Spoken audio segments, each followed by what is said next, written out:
Hello everyone, welcome back to the Your Logic Sucks series, where I find dumb points people make and examine their logic. In this episode, we tackle the claim that could never be made today. This idea is a reaction, and quite understandably so, to the perceived social change caused by political correctness, whatever the hell that means. Please, define it down below, because what I think it means probably is not what you think it means. But it will help clarify some things if you express how you see it. I will define political correctness as just not being a dick for the sake of being a dick.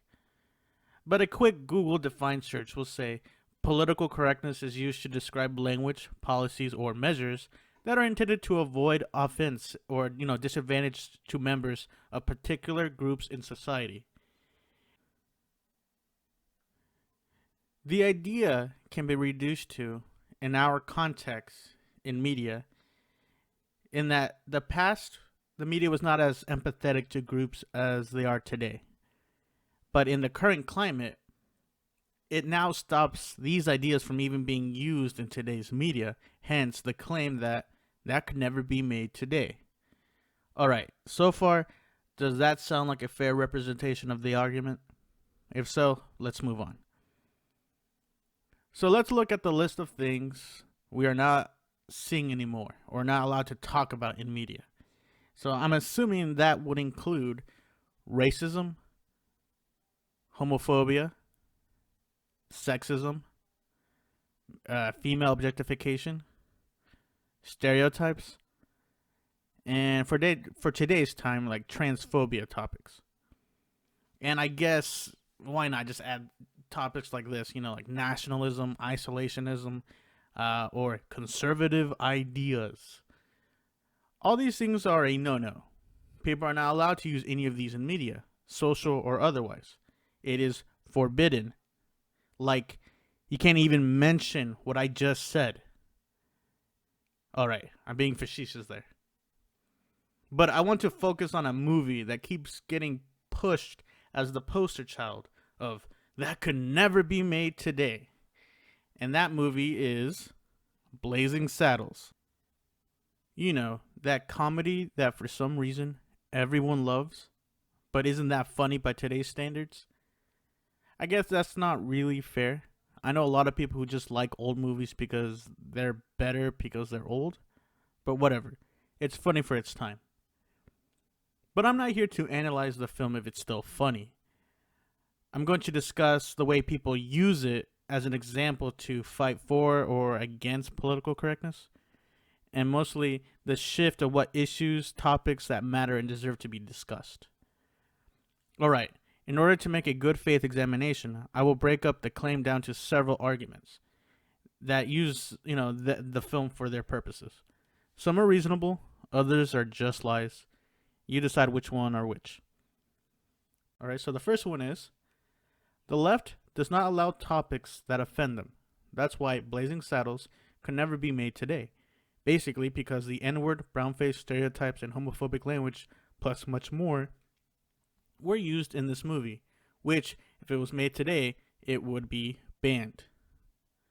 The second argument would be, Blazing Saddles is an anachronistic comedy that uses topics from their time to highlight their current social change and satirize social stigmas in the form of comedy, which could not work today because in our time we have different issues, different standards for comedy, and a more diverse demographic in the audience. The third claim would be SJWs want to rewrite, ignore history by preventing creators from drawing from our past because they can't handle reality. Okay, I want you to pause the video and comment what other arguments you might have heard. I think I've categorized most talking points into these three claims. So, let's look at the first one. The first argument basically creates a straw man. The left now wants to eliminate all these topics. But who is the left? Democrats, liberals, leftists, SJWs, progressives, classical liberals? Also, in the context of that could never be made today, how do you account for these topics used today? I hope you paid attention earlier about how this is already false. Again, I want to be fair. Does this idea have any credibility? Well, yes and no. Yes, in that a person on Twitter can or will talk shit because maybe something is offensive to them. But no, in that that person has no ability to stop a production company unless it affects the company's bottom line. Again, this antagonism is not preventing a story, a book, whatever, from being made. It's just stopping a production company who wants to keep it, keep its values, or at least its public values, from citing or funding content they don't want to be associated with. But essentially, a creator can always go the indie route and produce it themselves. Go all American and start small and build up. You can still go on YouTube and make offensive videos. Unless it's actually pro-violence hate speech, nothing will be removed. And I want to highlight removed. It doesn't matter if you get paid or not with ads. You still have the right to post a video. Now, if you are pissed that companies that invest in production companies have a lot of power in regards to creating content, that's a different argument altogether. So let's move on to the next argument. So the second argument is more about how society evolves. What I'm about to tell you should be obvious. Genres change over time. Just look at the Western. Blazing Saddles was basically subverting, deconstructing, and satirizing it, all the while taking jabs at then modern and maybe even today's issues with comedy tropes. And this is also present in how the comedy genre changes over time. I'm sure I don't have to cover what is seen as funny among different generations. Just look at what you thought was funny as a child to what makes you laugh today. But using this argument, why can't Blazing Saddles be made today? Well, black sheriffs do not have the cultural shock that it used to. So you lose the impact of making that point. Because it was supposed to shock you. You were supposed to be like, a black guy can't be a sheriff.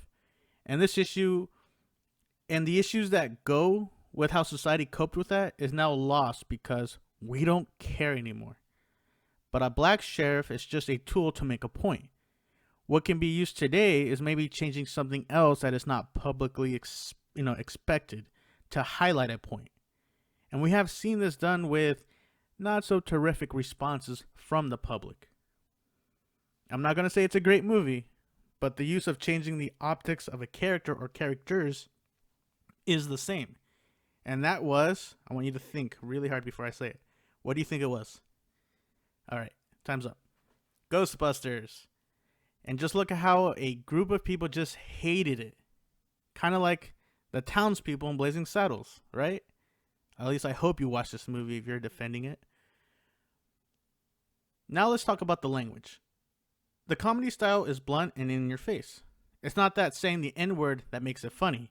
It's the anxiety that is present in the townspeople that make them say it that makes it funny. He, the sheriff, represents order, peace, heroism, but he's a black guy. I want to be clear, especially with the censorship people, anti or otherwise, saying any hate word can be used to make a socially acceptable point in a funny way. But just having a character that is the lead, likable, and the overall theme pushes the narrative that being in this case, a racist, is not funny and is socially damaging. And this is what I don't think people understand. Having someone say a word who is supposed to say the word and it's seen in a negative way because they are the bad guy or someone who doesn't know any better but then learns is not the same as having someone just spew racist shit just to say racist shit. And I don't think you can argue that. And I don't think you can even argue Blazing Saddles did say racist shit to be racist. It was clear. The good guys were not racist, the townspeople were dumb, and the bad guys were bad guys. Now, the final argument. SJWs want to rewrite or ignore history by preventing creators from drawing from our pasts because they can't handle reality. We have seen moments of these corrections, if you will, mostly in the unairing of problematic old cartoons, the removal of statues, and maybe the attempt to remove people from movies or other content. But again, this is just a straw man. What story, book, film, podcast, comic, you fill in the blank, was actually stopped in the sense that someone said, you can't do that anymore. and actually removed. And let me qualify that with a work that was done in good faith. And was it prevented from ever being shown, or just prevented it from being shown through a production company or publisher? If you don't understand the difference, was the creator still able to show it to the public in their own way? Or were they just mad that the institution will not publish their material? I hope that kind of separates these two. And just to drive the message home, let's just go on YouTube, right? I think that's where the message is being expressed mostly on YouTube. And let's find out to see if they are censoring us. And by censoring, I mean not allowing a voice to be shown or presented, viewed, right? So let me just do a quick YouTube search of just various phrases and let's see what we get. All right, so I just opened up an incognito mode YouTube search. So let's go with the most obvious one, and that's racism. And let's go with black people suck. What do we find here? Black people suck. I've seen this video. I've heard this song. And does it suck? Okay, let's see. Looks like no one here is getting their voice, censored. Let's do gay people suck. Your arguments are invalid. Oh, that's 7 years old. That's kind of oldie. Let's filter this out. Let's do.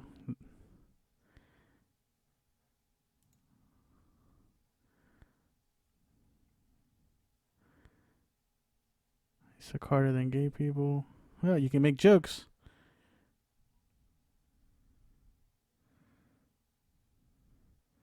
Suck dick or let your mama die.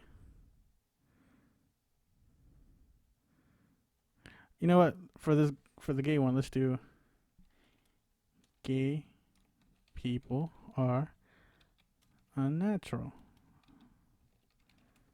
Oops, you spelled that one wrong.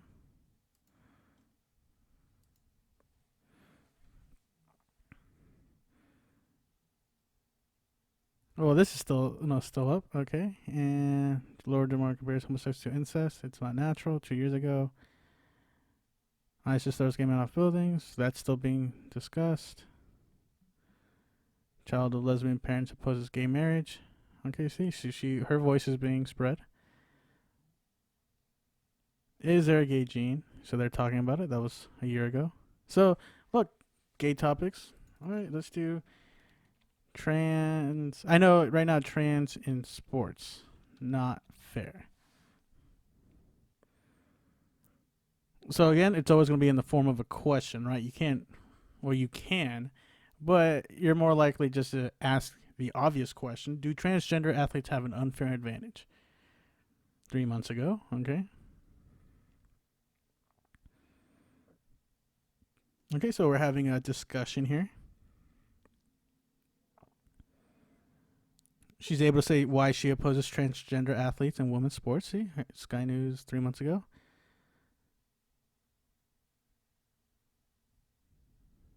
Transgender athlete argues she enjoys no advantage.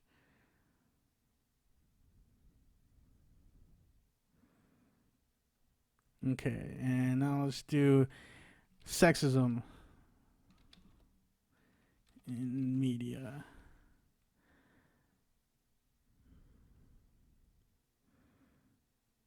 Oh, these are kind of old. So let's see, how can we make this in media? How can we show? 4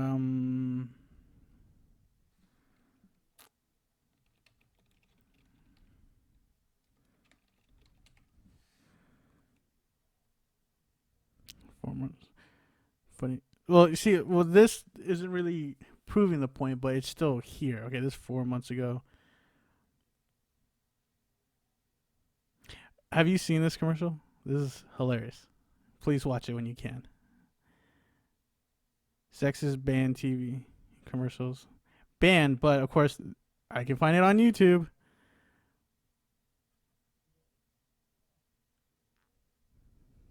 Okay. And what's another thing? What can't we do? We're talking about homo, anti-LGBTQ, misogyny, sexism. Oh, what was it? Shaniqua? Shaniqua? Right?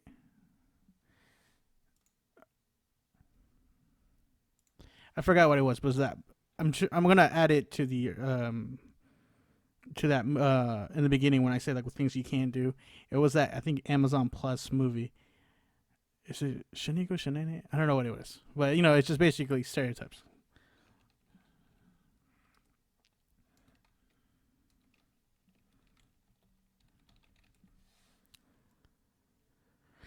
Breaking down stereotypes using art and media. 4 years ago, but troubling. Again, like this is just if you're rational, we're discussing the topic. Oh, you know, but I want to see like, are we allowed to use it for comedy or for just to make a point? I'm sure you guys are gonna mention how the Simpsons character pushed Indian stereotypes. I wonder if you guys have listened to this argument. Why Arabs and Muslims aren't exotic.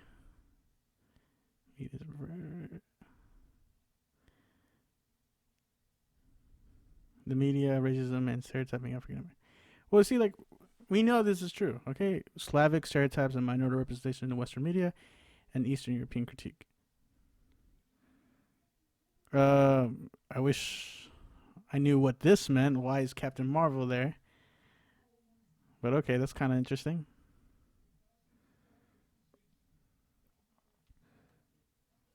Oh, and I'm sure you guys, while watching this, the Crowder incident is really big news. Let's louder with Crowder. Is this channel still here? Yep. Almost 4 million. Still here. June 10th, 2019. So are these voices being silenced, deplatformed?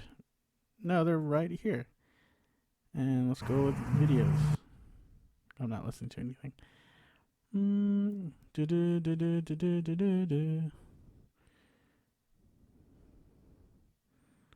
Okay, we're here. I'm sure this is your go-to guy, and look, he's still here. All right. I think that's all I need to do. Basically, I was just examining things on YouTube. Of course, this is YouTube, where you can basically put anything you want. Just imagine if you had your own website. I wonder what kind of websites I can go to on, you know, just searching something on Google that is just straight up hate, you know, minorities, women, whatever. Could I find that? All right, well, I think I proved my point here. So I think we're done with this little section. So let's go back. I almost forgot. I did add nationalism, isolationism, you know, just conservative ideas. Fox News is the proof that all that is fake. They're playing victims. It's the, you know, oppression Olympics now. Because they are still on air. I know they're losing some advertisers because, you know, some people support some white nationalists, you know, on the record, which is kind of weird, but they're still on there. They're still spewing their arguments. Okay, I'm not going to say spew. They are presenting their arguments in a very logical way in which other people can and have debated them and proven them wrong. But even though they're wrong, they're still able to continue speaking as if they're speaking in a logical way. So let's end this idea that, you know, that people are being silenced, that can't be said anymore, that can't be done anymore, because they can. It just can't be funded like it used to. Now it's gonna be a little bit harder, but the voices aren't silenced. It's just the wallet is getting tighter. So keep that in mind when you guys, you know, either throw that line around or just hear it being thrown. That you know, that can't be done anymore is a lie. And then I know, you know, you might say like, hey, the social expectation pendulum swings left and right. I think South Park has kind of dealt with this twice in their run, and I believed they said that PC was back in 2012, 2009, I think during that time. And then again, I guess it died off, and then it started again around really 2016. I wonder what happened then. But yeah, let's end this dumb talking point. It's not real. I can make any story, dealing with any topic. It's just, do the people who are going to back me financially feel that it's appropriate for them to be associated with my content? And they have every right to do so. And if I was rich, I wouldn't have to worry about that. I could still just promote my own stories, my own works that have troubling issues. But again, that's not the same argument. So if you have any questions, let me know. If you want to go even deeper, show me an example where one was silenced. I want to hear it out. But again, I want you to make the distinction between being removed from even able, to being able to discuss these topics to just being bitched at by someone on Twitter. All right, it's not the same thing. All right, thanks for listening, guys. Later.